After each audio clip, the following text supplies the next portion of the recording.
Hey viewers, welcome to another game with Casual Pro Gamer. Today we are doing an Akali game, and Akali is played by Dolite or Dolite or whatever you want me to pronounce that name as. Anyway, she is going to go top lane and probably play against Jax. Probably playing against Jax. Wow, that was a really quick start. They all rushed out to their jungle. So the bottom laner's actually hiding in the bush here, which is kind of a, well, wrong place to be at, but okay, sure. And yeah, we are all just going to go and protect the blue. Well, help Udyr get the blue. Not starting at wolves for some reason, even though, yeah, that is just free XP you get, and yeah, you get the ability to go wolves into blue, into raids into wolves, and then recall or gank top lane. So that way, or gank mid lane from the other side. That way, it's kind of faster. You get a little bit more XP for your trouble, and you will have a very fast opening run. And this way, yeah, you only have one route really. So kind of the point of changing the jungle kind of reversed by this. But because the point of changing the jungle was that more than one jungle route was available and people wouldn't be able to guess where you were in the jungle as much. But yeah, it's still pretty much the same for everyone. So it kind of didn't work, but yeah, we saw that, or we see that a lot in the Riot changes. So every time they change something, it does exactly the opposite of what they wanted to do, or it doesn't do what they wanted to do at least. It doesn't have to be exactly the opposite, but it's still that. Well, they wanted to, with that jungle change, to well, kind of make it that you could have different jungle patterns, but also to have different junglers. And still, we don't see a lot of really strange junglers. The junglers are still the same champions that we had in the previous jungle. It's just that because you have yeah, faster respawns and of course the build-up of XP and gold, that people are ganking a little bit, well, at a little bit more unpredictable times. So 1-for-1 trade going off somewhere. It seems that the mid laner died. Hang on. Yeah, Lux got a kill. So Cannon got killed and he killed the jungler. So yeah, assisted kill for an unassisted kill. So good trade. Plus the mid laner stayed alive, so Lux could keep on farming. She, however, went home too late, and that means that Cannon now gets to free farm a little bit. And that, of course, is something you don't want. Because when you are ahead, you want to stay ahead, and you don't want your opponent to free farm his way into, well, back into the game. So Akali level 4 now. We are currently at 2-1-1. The Crash and Slash, this one is really helpful against big minion waves when you're stealthed. This one, of course, really useful against range opponents mainly, because it allows you to farm even though they would be able to harass you if they could see you, but they can't see you. So and of course the Q, yeah, that's just extra damage, so there's not a whole lot of mystery in what that does. So yeah, getting that that mark of the assassin on someone and then hitting them, that results in a whole lot of damage, and that is kind of how Akali works. So unfortunately she missed a minion because of this engage from Fiora, and she missed 2 more because of the turret, and 1 more because of the minions. So come on, pick it up. So yeah, we will see a little bit better play on her, or better last hitting on her, when she goes home to buy some stuff. Currently at 750 gold, so should be able to get the level 2 boots or something like that. I don't know what you go first on Akali. Normally I guess the Hextech Revolver. The Hextech Revolver is more expensive than this. So let's see how to... Oh, wow. What are these items? Hang on, that's not the right one. 1200. So I don't know who made these recommended items, but nobody plays Akali like that. I guess that's for a lot of champions, so...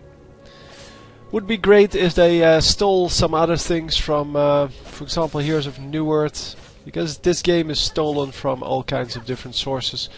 Mainly Heroes of New Earth's Defense of the Ancients, so Dota, and yeah, some other smaller games. But it would be great if they stole the Heroes of New Earth's ability to load your own guide into, or a guide into the system, and then have the recommended items changed to whatever is recommended in that guide. But yeah, well, that'll take a while, like anything. I mean, it has already taken them about a year and a half too long to do that. Because, yeah, if you look at the recommended items on Gragas, for example, he's complete tank, which was how he was played when he first came out. And, yeah, after that, nobody played him like that anymore, because his AP ratios are much too high to go full tank on him. So you can still go some tanky AP items on him, but most people will go just straight for Death Cap and those kind of items. Because he has an escape, he has long range barrels to throw, he has a good ultimate, and all in all, that just doesn't say tank. So it, yeah, the recommended items should have been changed a long time ago, but they never were, and they're still the same. So changing that to be flexible, of course, would result in some work for Riot. And they would have to reprogram a whole lot. Also, they would have to give you the ability to load files into the system, or at least have a way to allow you to make a guide and then, or make a recommended items list and then load that into the system somehow. So that requires a lot of work, and they don't get paid for that. So because, well, they don't care about anything most of the times. Let's call it like that, because this graphics change is mostly done without direct results. But most of the time they do only things that that give them immediate gold or money returns. So, for example, releasing new skins, also releasing, yeah, kind of different new champions, those kind of things. Yeah, they give them immediate results money-wise, and Udyr will be fine. But yeah, other than that, we don't see a whole lot of changes to the game, even though there are many things that need to be changed. The replay system, now the spectator mode is of course one of the things that that don't follow that specific rule. A nice ignite, and he's still going to die. Oh, that's a shame. Was such a good engage on Fiddlesticks, but unfortunately Fiora, well, close enough to close that gap and actually get the kill.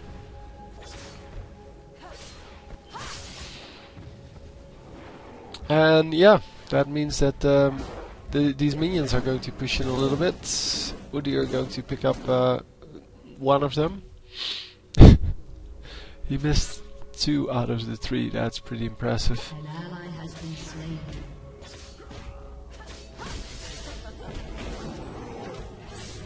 But anyway, as I said, the new graphics on this map is kind of without the direct payoff for Riot. It still is meant as a payoff, of course. It's going to result in new players being attracted to the game, and yeah, that's new players means more money, or new money. And all in all, that is still done for the economic benefit of that change. But yeah, well, I like the new graphics. and so I won't complain about those. Well, I wasn't going to complain about those at all. So. A nice kill once again. Akali does grab the kill, which is good. Because Akali can use the gold way more than this Udyr can. And she needs to make sure, not able to kill him. She should have killed him before he got a chance to use his ultimate there. And yes, Akali can actually kill him before he can ult. But yeah, Udyr not paying attention. Udyr should have ran out, but he wasn't paying attention, so he didn't see the fiddlestick standing here while he was standing here, which is well within one screen. So I don't know what he was doing. Probably concentrating on failing his last hits. Anyhow, Lux in the meantime getting some last hits on, and this bottom lane, which is who? It seems that's Kill and Tryndamere, but I'm not actually sure.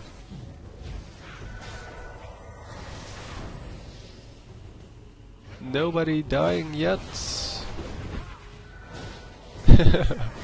I can't see anything. Yeah, it's Tryndamere and Kill. Yep.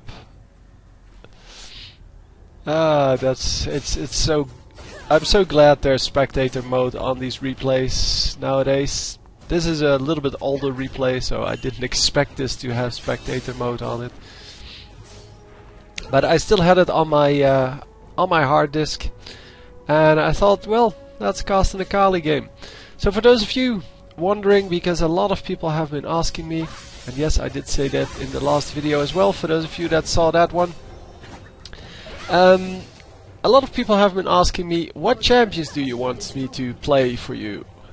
And the simple answer is just look at the champions that I haven't done in a while, and those are the champions that I would like to have. Come on! Yes, there we go.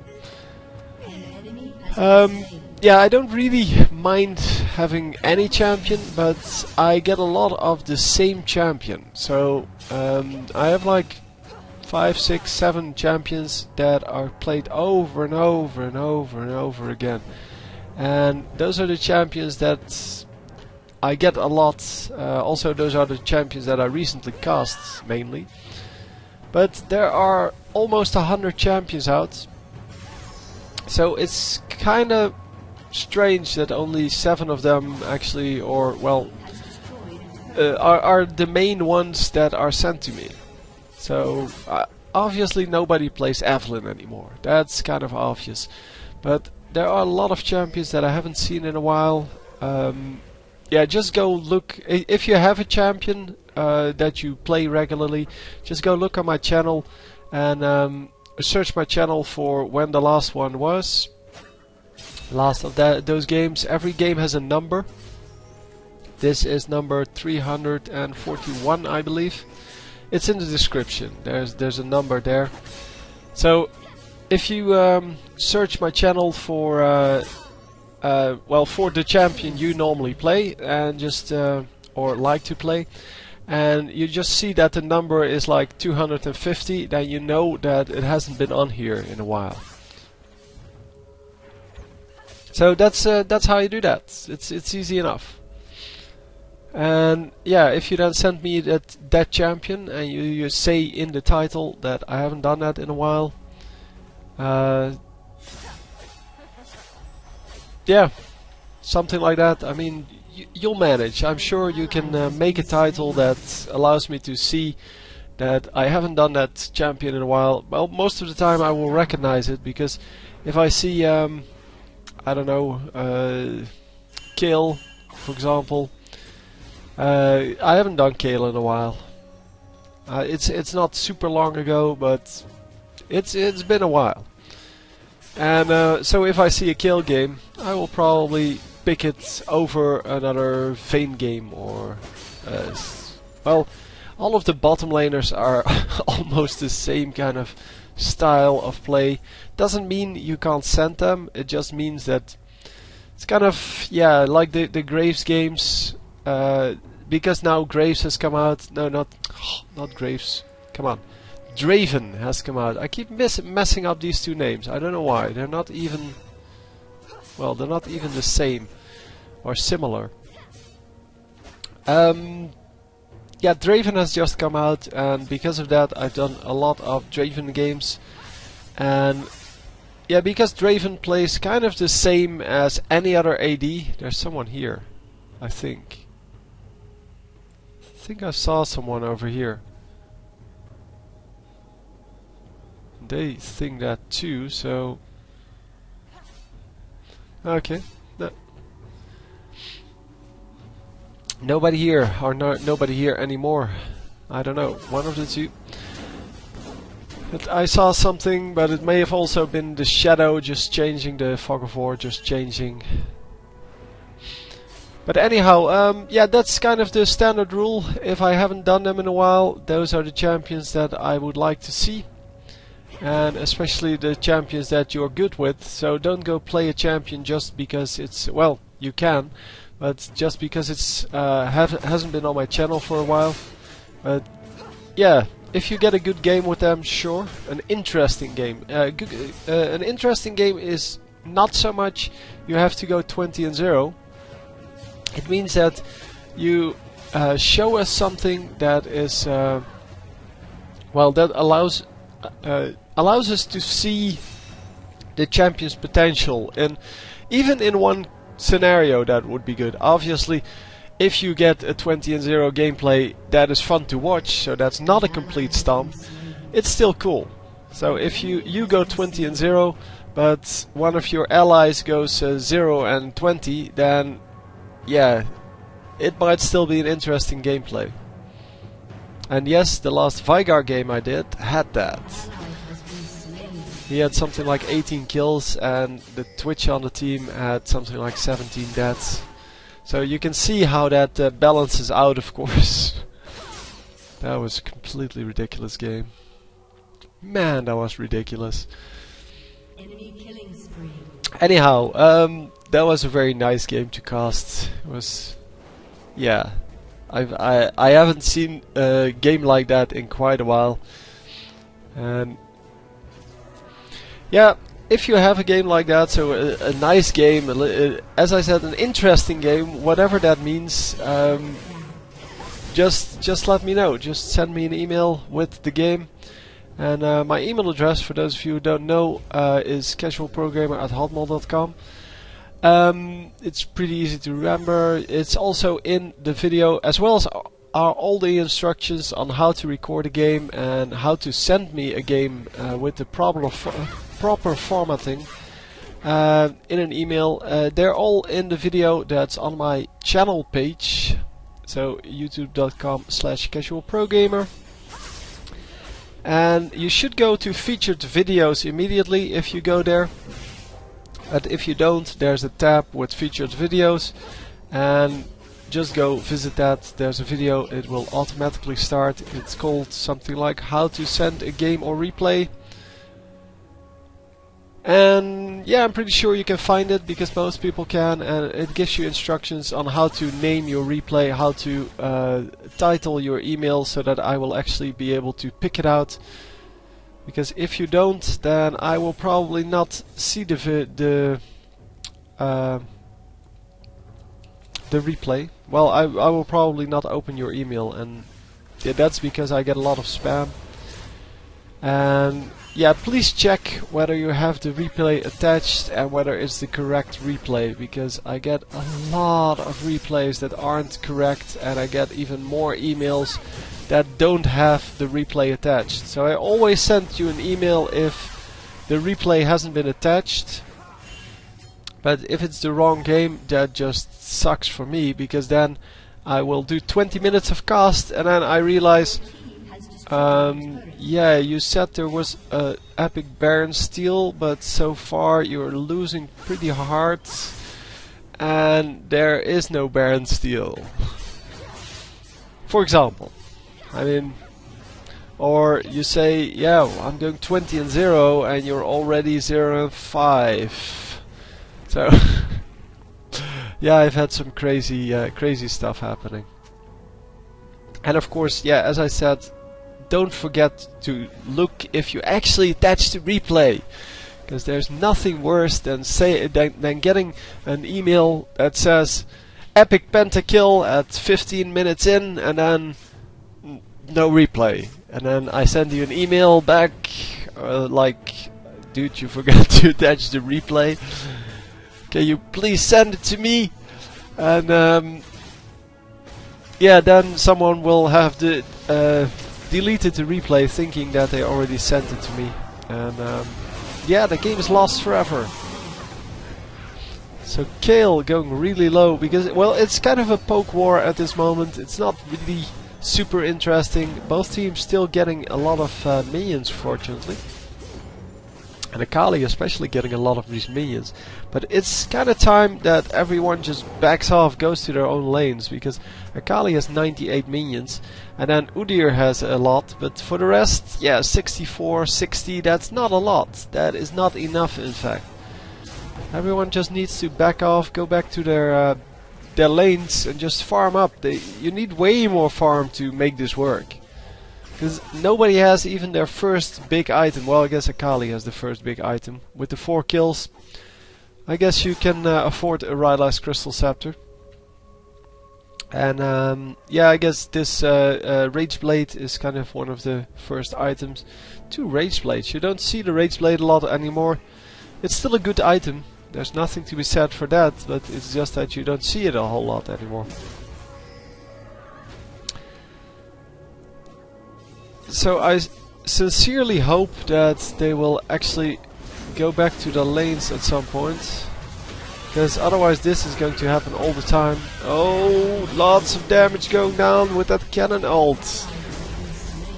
And Akali going to, yeah, do some damage, but that's about it. So 5 and 2. The cannon ultimate doing so much damage there. And nobody got killed. No, you couldn't ace them. Come on, be real. You could get aced, yeah.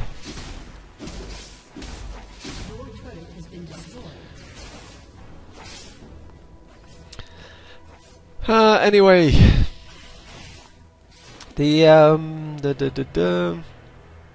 yeah, the enemy Fiora is mighty farmed. Also, the Fiddlesticks is getting kind of farmed. And Cannon, surprisingly, only has 55 minions. And that is surprising to me because his ultimate did so much damage. And we are currently walking back into the lane, so not a whole lot happening. They did take out 3 turrets already, which means there's a lot of gold in that. Of course, our team took down 2 turrets, so it's kind of equal in that regard. Udyr, oh man, go for Ionic Spark, really? That doesn't do anything. Every 4th attack adds 110 damage. Up to 4 targets, but assuming that you're attacking one enemy champion, it does 110 extra damage. Every 4th attack. So that means it adds 25 magic damage even. So not even attack damage. So it doesn't even add to other skills or anything like that. No, it's just pure magic damage. So it adds like what, 27 damage to your attack. And that's why you pay all of that money for it. Yeah, that's a good deal. And then you get the magic resist that most people have anyway. So yeah, that's not a good deal, of course. That's why nobody buys the Ionic Spark.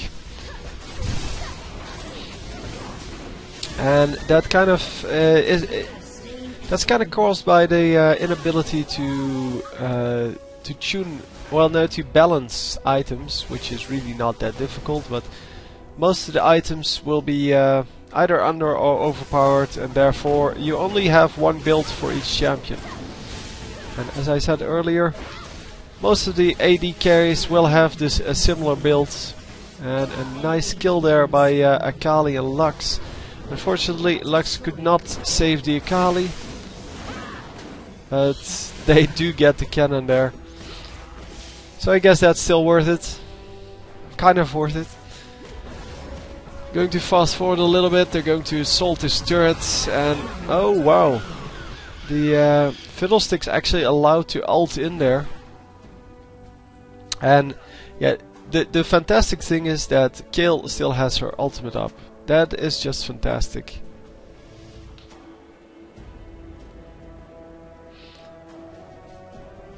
I mean, the ultimate here could have saved whoever died last there. The Tryndamere could have easily saved him. And yeah, if you get a Tryndamere to have that much invulnerability, because his ultimate is up as well. I don't know if it was up when he died, but that's beside the point.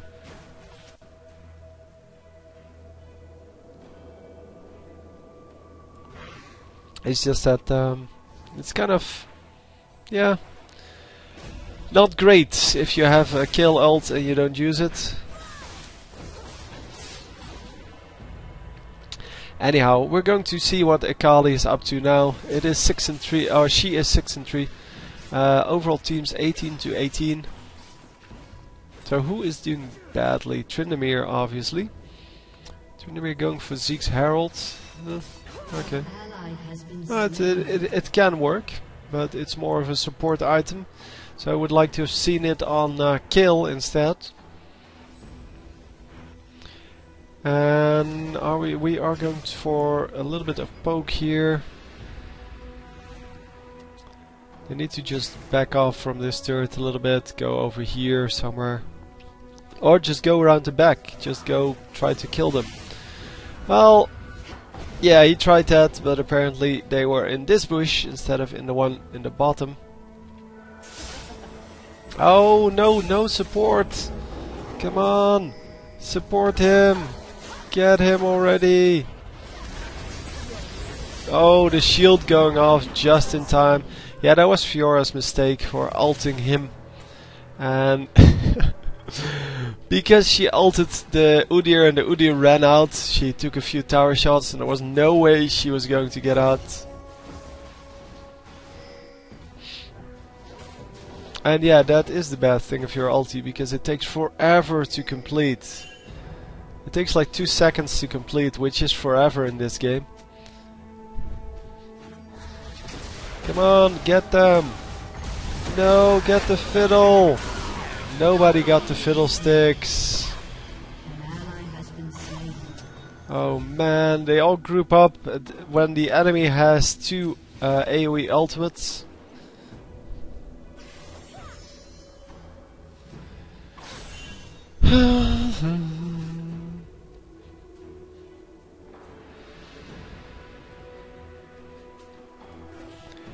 Yeah, so 3 AoE ultimates. This guy has an AoE ultimate as well.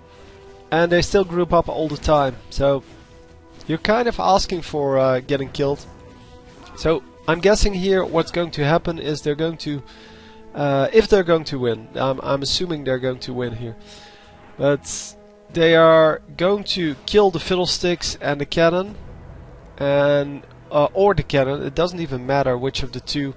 I guess Fiddlesticks would be the preferred target. But if they can kill him before he can get his ult off, they win the team fight and they win the game. It's the same always. If you have a fat Fiddlesticks, you just take them down before the team fight starts, and if you take them down before the team fight starts, you win the team fight. And if you win the team fight, you get a dragon or a baron or whatever out of that. So wards on Baron now, which is yeah, a little bit late, but it's still in time because the enemy didn't do it yet. So that's good, but it still would have been better to have that up a little bit earlier, because they could have definitely done Baron off of this last team fight. Enemy team now going for Baron. So yeah, they need to react to this. Akali, dude, Udyr, how about actually going for that Baron? I know it's hard to keep track of your minimap, but if you just place the ward there, you need to understand what you need to do. Oh my god, he dies with his ultimate up. And a nice Baron steal there. Is this finally going to be it? Yeah, no, well. There goes the Fiddlesticks. So Fiddlesticks went down before his ultimate went off. And this might actually be good enough. Yeah, the cannon goes down after his ultimate goes off. And there goes the Akali. Come on, Akali, you can do this. Nobody has skills anymore. There we go. Oh, the ultimate from Fiora still up. And she may actually be able to kill this Fiora. There's really no reason not to try at least. Come on, invisibility. Oh yeah, there goes the Fiora. Bye bye. Yeah, the invisibility is really strong. Well, Fiora is really strong in general. So yeah, once you get the invisibility up, you should use it to your advantage as much as possible, and never just use it as a slow unless you really must. Akali currently at 140 minions. Yeah, Fiora at 172, so she's 2 kills up on gold wise on that, so 35 minions. 30 minions is about 1 kill. But she's at 3 kills, Akali at 8 kills. So assuming that she spent all her gold, and she spent virtually all her gold, and Fiora spent all her gold, or virtually all her gold, Akali is still ahead in items here. But she needs some more spell vamp, lifesteal, things like that, to stay alive versus a Fiora. Because Fiora does a lot of crazy ass damage. But as I said before, if they get the Fiddlesticks before he can get his ultimate off, they win the team fights. Because Fiddle is the one that's fed, and if you negate all of his damage, or most of his damage, then you will still be able to win, well, team fights pretty easily, because all of that gold is not put into damage in a team fight. And that's why Fiddlesticks, in my opinion, is not a good team fighter, or not a good champion in general, unless he spends his game ganking. What are they doing here? There's nobody there.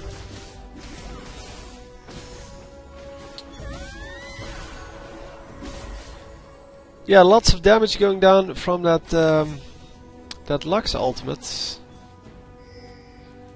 And are they going to be able to do anything here? No, no, no. Waiting in a bush for nothing.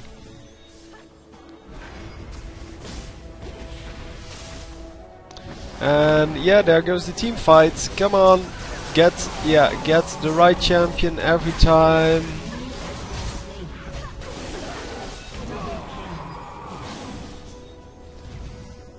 Yeah, there we go. Should be easy enough. And there goes the Fiddlesticks. Fiddlesticks, yeah, with the cannon ultimate. The combination here is just very strong. And you saw how much damage that did, but they still came out ahead on that. Kali and Udi are the only ones that stayed alive in that team fight. But yeah, because Fiddlesticks was allowed to ult, and Cannon obviously is allowed to ult, because you can't stop that.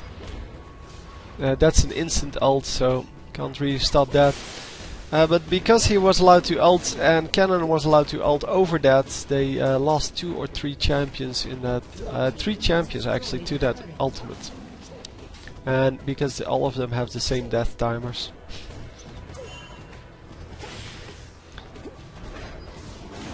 So yeah, kinda crazy, but that's the way it is. The ultimate just doing a whole lot of damage, and if you can prevent it, you win, and if you can't prevent it, yeah, you take at least a lot of damage. You may still win, like they did now. They did win the fight, but yeah, this was all really due to that Baron steal. Of course, the enemy should have never done Baron at that point. Not without warding better, or at least killing the 2 people that can steal the Baron pretty easily.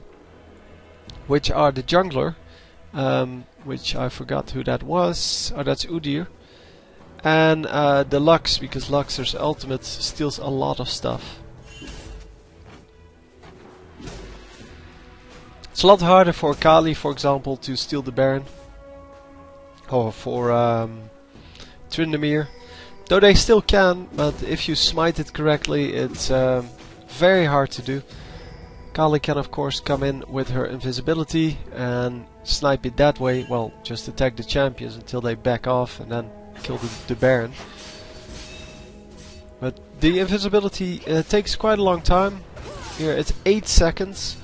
And you can see how that is a very good way of stealing Baron. Or at least keeping vision on Baron for your team. Because 8 seconds is such a long time. And it's a good thing she only gets invisible if she doesn't attack for, I think, a second. Because otherwise it would be completely ridiculous. And she still can get damaged, although she does get an armor and a magic resist boost.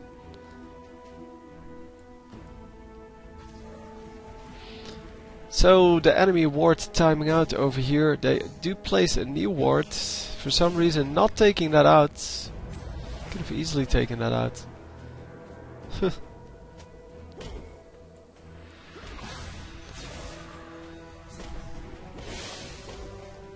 you sure you're not in the wrong league?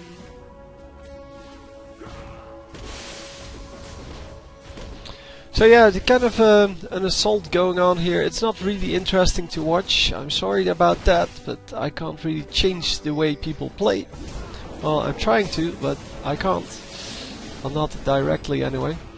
And Udyr finally going to go in, and they're going to get an easy kill there on Jax. It takes a while, but it's an easy kill. And they get a triple kill out there. Oh, there comes the fiddlesticks once again. This time everyone walking out of it, but it is still a dangerous thing to have. Tryndamere doesn't have his ultimate up, so yeah, I think the Fiora didn't realize that, but he did use his ultimate to get out of the fiddlesticks ultimate. And they are going to now finish it. They are going to just kill this this inhibitor and now the turrets. And with the entire enemy team out of the running, they should be able to do that pretty easily. Cannon is coming in, but Cannon can't do anything unless he has his ultimate, and he just used that, so they shouldn't even attack him, they should just go for the Nexus. And he's not even coming in. Oh, there he is. Anyway, so Are you sure you're not in the wrong league? lots of taunts going off there. Anyway, yeah, the Akali playing a good game there, but it was the Lux that pulled the reversal on that game by getting that Baron. And yeah, Akali afterwards taking a few kills with that Baron buff, of course. And then they selected one lane, pressured it very hard so that the enemies couldn't really go into other lanes, and then eventually with Udyr there, they went in and got the kills. And yeah, pretty standard match, I would say, but very well played. So I hope you enjoyed, and I will see you next time. GG.